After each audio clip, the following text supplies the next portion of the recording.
Welcome to part 2 of your lesson on conditionals. In the previous video, we looked at conditionals that express situations from the present or the future. We also saw how modals can affect the meaning of these types of sentences.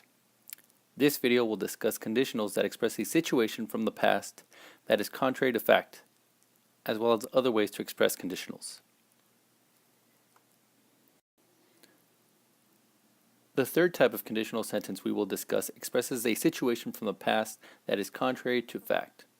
The first sentence implies that the big one, or the big earthquake that will strike California sooner or later, has already occurred. Unfortunately, it seems that you were not prepared because you don't have enough food and water. Again, the big one has not hit California yet, so this is expressing an idea that is untrue. Let's look at the second example. If I hadn't lost my balance when the shaking started, I would not have broken my arm. This sentence refers to an event that has already occurred, but the truth is that I did lose my balance, which we can assume caused a fall, which led to a broken arm. You may have heard friends say something like, "If you would have told me about the problem, I would have helped you." This is another example that is common in informal conversations, but it is grammatically incorrect. The correct way to express this would be, "If you had told me about the problem, I would have helped you."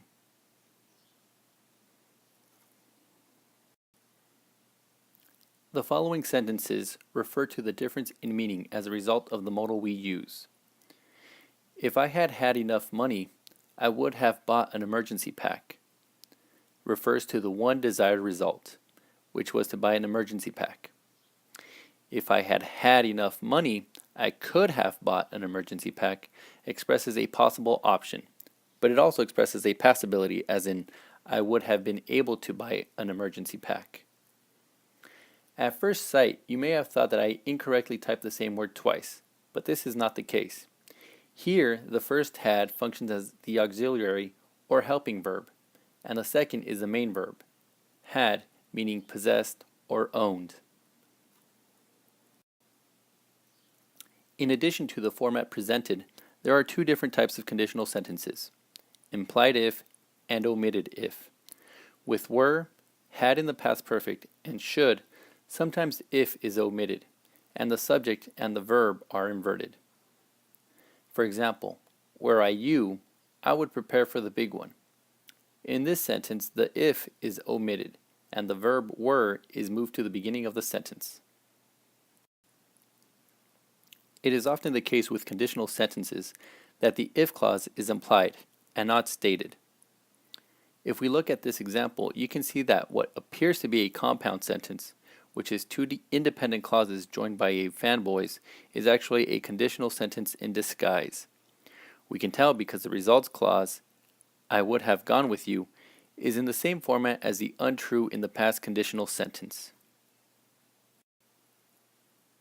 While statements with wish do not follow the same format described for conditional sentences, they do use similar past verb forms. But first, let me describe the purpose of using wish in a sentence. Wish is used when the speaker wants reality to be different. In reality, the speaker wishes the exact opposite were true. Let's look at the first example, discussing a wish about the future. Here, the sentence is describing a situation where there are lots of earthquakes, and it seems like there are aftershocks, likely to continue in the future. Therefore, the speaker is expressing a desire for the earthquakes to stop. By saying, I wish it would stop shaking, notice that in the wish statement, the speaker uses would, which is the past form of will, even though the speaker is making a wish about the future. Similarly, the second example, help can't come this week, when the opposite is wished for, says, I wish help could come this week.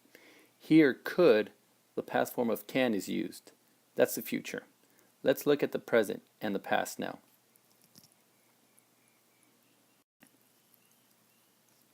In the first example describing a wish about the present, the speaker is stating that he or she doesn't know CPR. In order to describe a wish, the following structure would be used. I wish I knew CPR. Note that even though this sentence is expressing an idea concerning the present, we nevertheless have to use the past tense of know, which is knew. The second example, I wish I weren't shaking right now, also uses the past. We're not shaking, despite talking about the present. When talking about the past, we need to use the past perfect. As in the example sentence, I wish help had come. The second example, I wish help could have come, uses the modal could, followed by the base form of the verb, have come. This completes our lesson on conditional sentences. Use the table on this slide to complete the second part of the worksheet. Follow the guidelines provided to create an original conditional sentence for each of the different types of conditionals discussed in this video. You need to have the worksheet completed before we meet for our next class.